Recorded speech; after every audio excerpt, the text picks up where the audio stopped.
ready in here, sir. How are we in the studio? Stand by, sir. Get the lights. Yes, sir. Striking.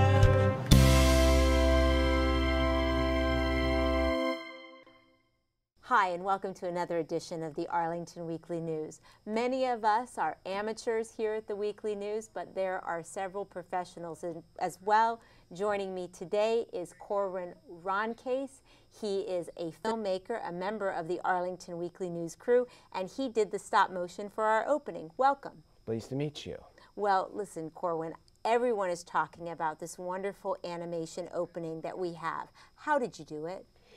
It was done through a process called stop motion animation. It's a very old animation technique. You just take a picture of a figure, you move it slightly, you take another picture, you repeat this over and over till you record it, you scene, play them all back, and the characters look like they're moving on their own. And that was the process that I did for the Lego animations for the beginning and the ending of the Arlington Weekly News show. Well, you know, a lot of people study film and different types of technology in school, but this seems very specialized. Yeah, it can be also very complex depending on what kind of scene you're going for and how many characters you have in it and what you're trying to have happen. And but usually the best solution to problems can be simple ones. And fortunately, this was simple enough for me to do. I think it was fantastic. Now, are you working on any projects right now, Corwin? Yes, I'm currently doing one for Adele Quo, who is the host for Easy Being Green, and it's starring Joe Treefrog here. Oh, we know him. Yep, he's the mascot for Easy Being Green, and she has asked me to do a short animation for her website to introduce people to it, and it will star Joe Treefrog in it. And I've been recently submitting some short test animation clips for testing out the kind of moves that Joe Treefrog will be doing. Isn't it interesting that the Arlington Weekly News and Arlington Independent Media offers an opportunity like this for you to dabble and try new things? Yeah, it's quite fortunate. It's quite fortunate that Mr. Heffmunson was able to offer me the chance to do this. And other things that you do for the Arlington Weekly News? What else? Well, I'm a switcher here at the studio. I help to switch back and forth between the cameras and bring up graphics. Although I don't do graphics, I just bring them up whenever I'm told to. But you have to make sure you listen and pay close attention. Right.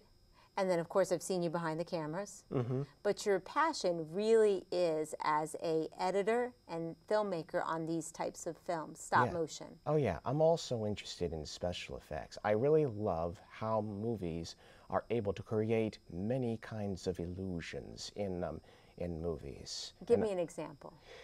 Like, let's see. You remember the Lord of the Rings trilogy, or the Mummy, the Mummy? Mm-hmm. I was fascinated with how they were able to use CGI and bring characters like those to life. And you've probably also heard about Jurassic Park as well. Yeah. And but there's also, of course, the ones before that, like Ray Harryhausen's Jason and the Argonauts. We all know that that is one of the finest moments of stop motion in the history of film. Many consider it to be Harryhausen's magnum opus. Okay. And especially the skeleton fight scene. I remember that scene. So that was all stop motion. And what year was that done? That was in 1963, and if I heard right, it took Harryhausen 4.5 months to complete that 4-minute scene. Now, I know you studied at George Mason University, but what was that moment, aside from these old films, that you realized that this was something you were interested in? Well, actually, it wasn't at school. It was I think around 2000 or 2001 when the Lego company released a new set called the Lego Studio Steven Spielberg movie making set. That's where I was introduced to stop motion. It was a set that would enable young kids to make their own stop motion Lego films, or brick films as they are called, and it showed me what I could do with stop motion, and I believe that's what got me interested in video editing. And I didn't know about animators like Phil Tippett or Ray Harryhausen at the time, although I do now. But it was that particular software that introduced me to stop motion. And you've done some of that with those types of kids. Yes. So, I mean, we have to give George Mason University a lot of credit. Not only did we get a volunteer here at the station, but we have a creator. And young people are really getting excited about these types of things, even though they've been around for a long time. Oh, yeah. Movies have come a long way. A lot has changed, and a lot of things have been learned from the silent era till now, and, of course, the early special effects. But of course, making movies isn't about special effects. They're just tools that are used to help put certain scenes together.